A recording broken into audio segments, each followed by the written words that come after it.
Hi everyone, here's the Book Chemist once again. It's the end of the year, it's time once more to tell you about my favorite books from 2017, and this year, more than in any other year, it didn't really make sense for me to make a list, to rank all of these books from 20 to 1, but because how can you compare a book about wizards saving the world with a Holocaust narrative, and also because all of these books were really so amazing. All of the books I'm going to tell you about are books that made me go, damn, this is good literature. There were other books I liked in the course of the year that maybe made me, there were books with, where the writing style was good, there was some interesting psychological characters. That's bullshit. These are the actual books that I liked, as in, wow, great stuff.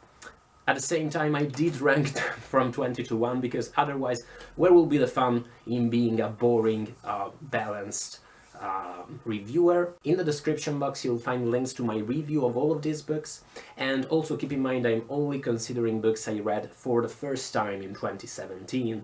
I'm not considering rereadings.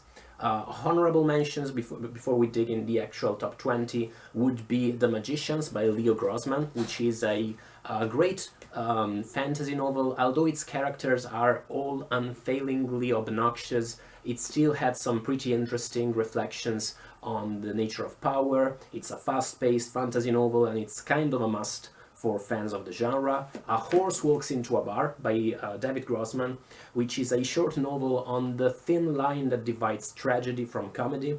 It's a hilarious book, and it's probably also the saddest in this video, with the possible exception of the very first one. Blow Up by Julio Cortazar, which is a collection of seminal postmodern short stories by Cortazar. He is a must-read as much as people such as Borges, Calvino.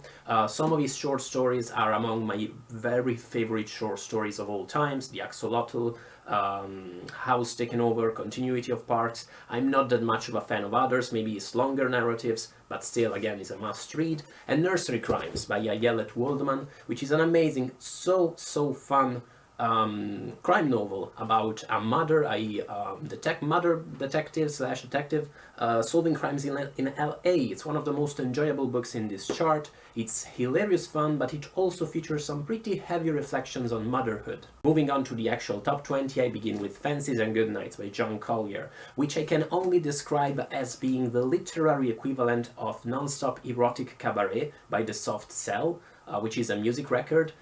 It's incredibly perverse and fucked up, but at the same time it's so beautiful. It's a pleasure even just to read / to listen to, and it's also the kind of stuff your grandmother will probably be able to appreciate. Number 19 will be The Dark Eidolon and Other Stories, which I can't show to you, but I can show you another collection by Clark Ashton Smith, master of pulp fiction, early 20th century horror, science fiction.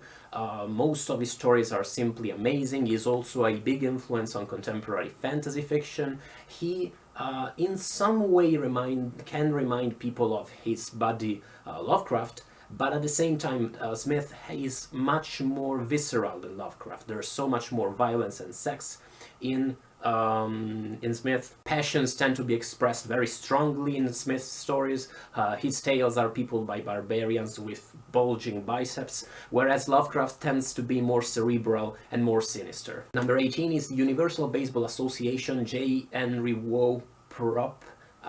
I fucked up the title, but it's the Universal Baseball Association by Robert Coover. A beautiful postmodern novel, a classic of postmodernism, American postmodernism, and a great novel on the dark side of escapism, and an awesome reflection on how the powers of imagination allows you to escape from your bleak reality, but at the same time can easily become a trap that is even more perverted than the reality you're escaping from. As much as The Magicians I mentioned before, this is a reflection on the way power inevitably fucks with people's mind, and it is as disturbing at times as it is engaging. It's also very short, it's hilarious, and it features your typical American postmodernism dose of bodily fluids. Number 17 will be Double Take by my good friend Gregory Dowling, an excellent spy story thriller. It's hilarious at times, it's engaging all the way through, I grew up reading Goosebumps books by R.L. Stine, so plot twists, I'm kind of addicted to them, and this book satisfied my need for plot twists for the whole year. Its last 20 pages in particular are kind of unbelievable. If you do find a second-hand copy of this book, by all means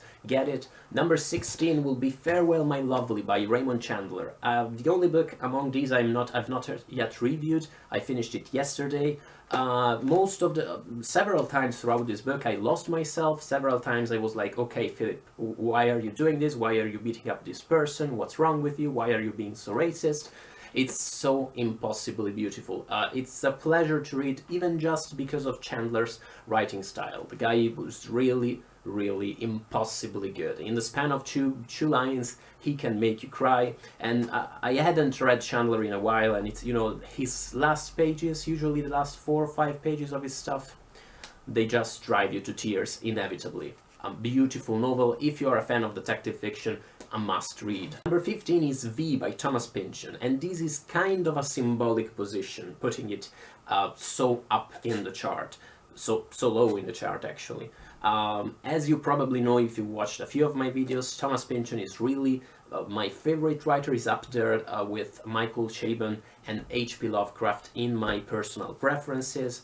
And V never stops surprising me every time I think about it, because, you know, it was written by a guy who was 24 really when it was published, and it featured some of Pynchon's most unforgettable passages. The guy converting the rats in the sewers of New York, hunting for alligators in those sewers, the passages in Africa, those bleak passages about the horrors of colonialism. At the same time, probably more than any other of his novels, these felt to me like it didn't really know where it was going. It's definitely about lots of very important stuff, very crucial philosophical and political questions, but when you compare it to a book such as Gravity's Rainbow, coming out 10 years later, Gravity's Rainbow is much darker, much bleaker, probably much less enjoyable, at least to me, but it's a book that knows what it's doing. I'm not sure V did.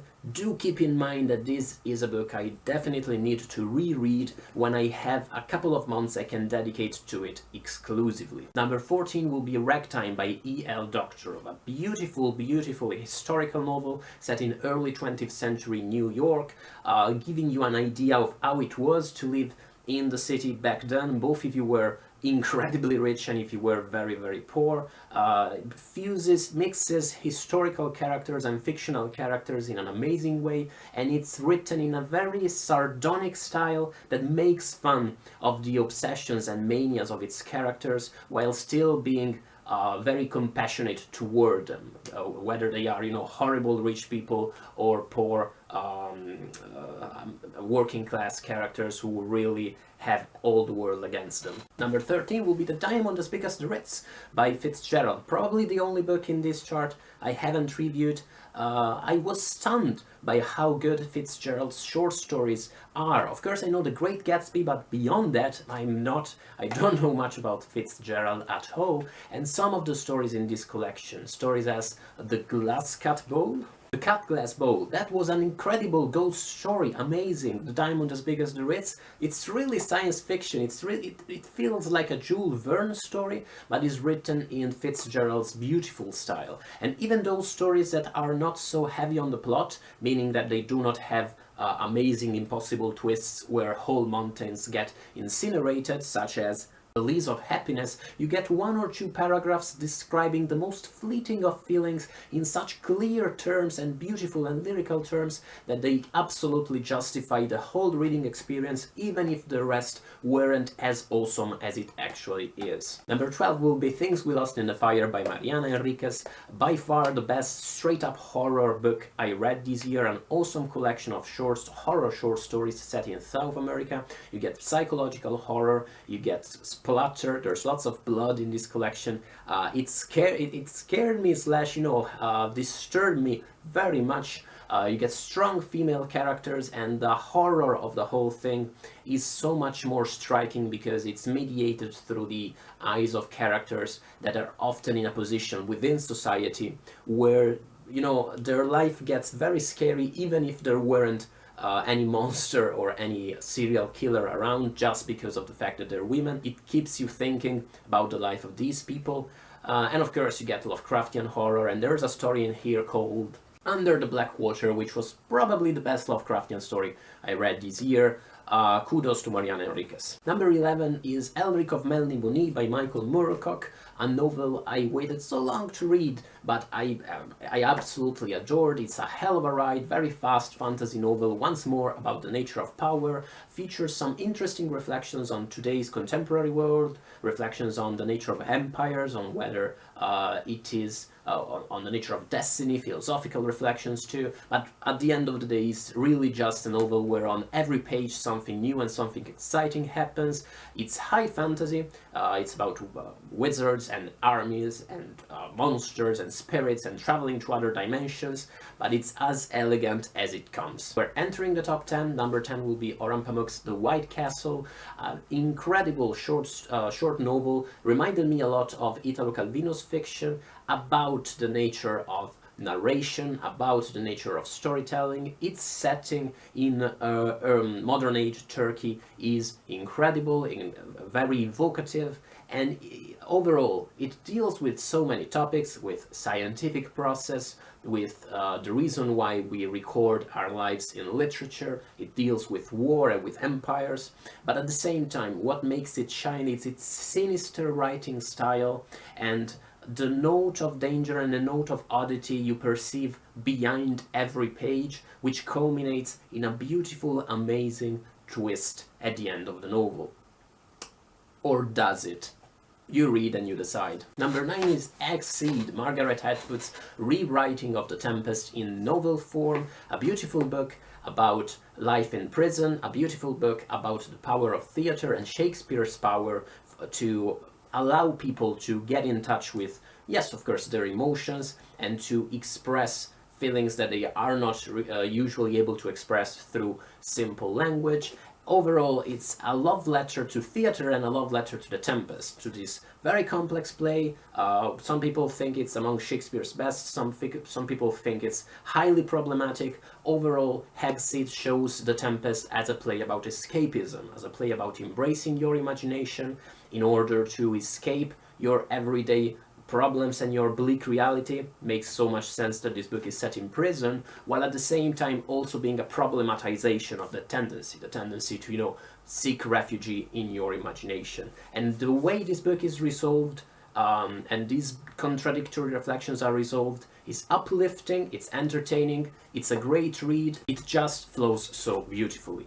Number 8 is The Four Horsemen by Gregory Dowling. Again, Four Horsemen is the sequel to Dowling's Ascension, his Venetian novel set in 18th century Venice about a cicerone, a guy who usually takes tourists on tours of the city, who, because of destiny, ends up having to do a second job that is more challenging than his first one and more thrilling for readers to read about. Four Horsemen in many ways is a darker book than Ascension. Ascension is very fun, it's full of jokes, it's uplifting, it's thrilling. Four Horsemen, most of the time there's a fog hanging over Venice that makes the whole narrative darker.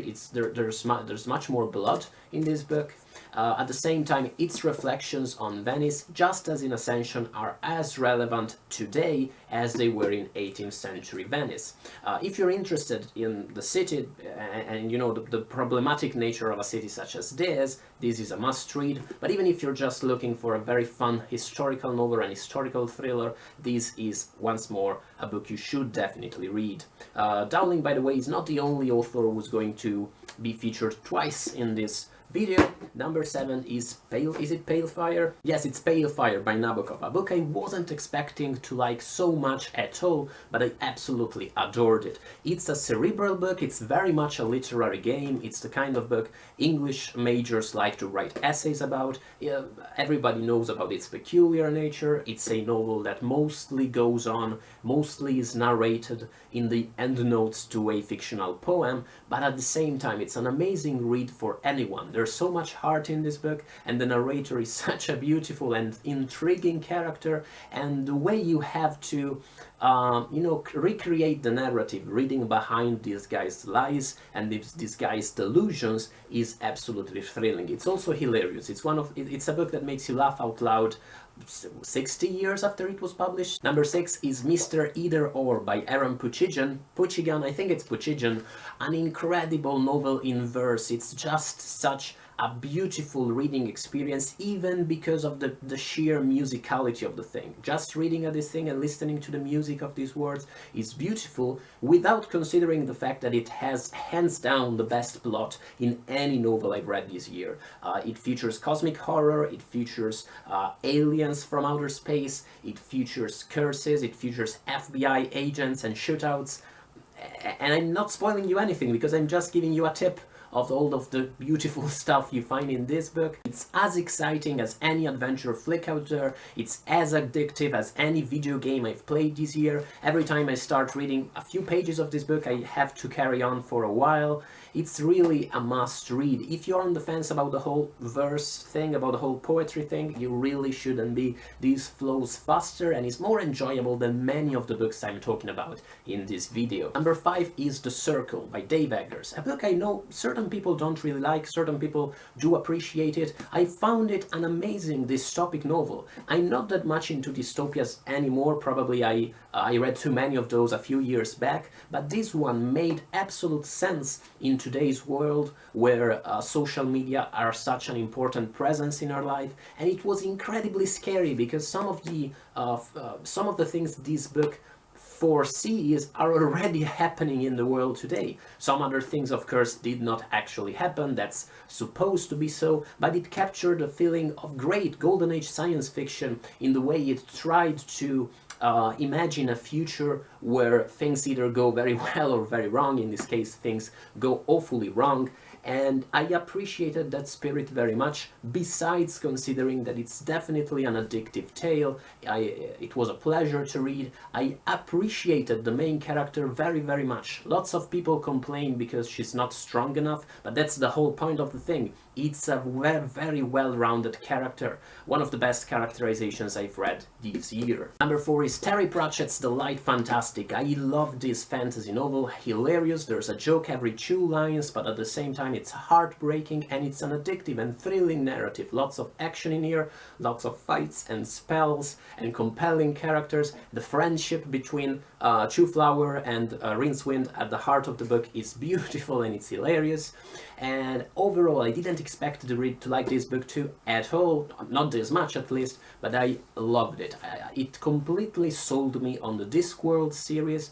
You kinda have to read The Color of Magic first, which is the prequel to this book, but once you've done that, do dive into The Light Fantastic. Amazing fantasy novel, both if you're already a fan of the fantasy genre or if you're not. If you are not, this could probably be the kind of book that sells you on the genre. Number 3, the bronze medal. I'm laughing because the book chemist from Monza is giving a bronze medal to Philip Roth, The Great American Novel. This is a very slow, very dense novel that makes fun of pretty much everything. It makes fun of classic literature, it makes fun of important literature, of this whole idea of the novel that captures the spirit of America. It makes fun of American politics and American pastimes, and at the same time, while being so dense and while being so caustic, it's amazingly entertaining. It is slow, and there's a long chapter, for instance, that just tells you the backstory of every character in this novel, but it's so well written, and all of the stories, all of the endless stories that are intertwined in this narrative, each of those is so interesting and compelling that it's just a sheer pleasure to read. It's a book, it's one of those books that you don't really read in a single sitting. It takes you a while to read. I think it took me about 10 days, but I loved every single second of it. It had that kind of heft while also having an amazing plot and at times being just incredible, thrilling fun. I can't show you the first 2 books on this chart because they are in Venice. Cleo, if you are watching, I blame you. But number 2 would be The Following Story by Says Nooteboom, an author I discovered this year and I absolutely loved. Just as much as The White Castle, The Following Story has that type of Calvinesque vibe. Definitely that type of sort of postmodern vibe, you know, being a narrative about being a narrative with quirky elements thrown in and unexpected plot twists all the way through, while at the same time also being so very much character oriented. You get to know this main character incredibly well, you get to know this old classics professor amazingly well, all of his flaws, all of the things that make him an awful person, and while you are constantly aware of how, you know, awful in so many ways this guy is, you get to sympathize with him all the way through. The way this book makes you connect to this guy, all of his flaws aside, is simply beautiful, and it's one of those books that show the real power of literature. I personally read for entertainment, but when you read this kind of narrative, you understand that there's a power there, and that is a power for good. It's a heavy reading, and there's lots of grim reflections on death, but it's also very fast. It flows beautifully. You're probably going to, it's also short, you're probably going to read it in a day or two, and I can't recommend it highly enough. Number one, my favorite book I read in 2017 was Love and Treasure by Waldman, which is not really an awesome book, it's sort of three awesome books. It's a novel constituted by three different parts, the way all of them are good in their respective ways. The way the three parts interact with each other is beautiful. Love and Treasure is a historical novel set in different moments throughout the 20th century, in different parts of the world, in Budapest, Austria, Israel, and so on.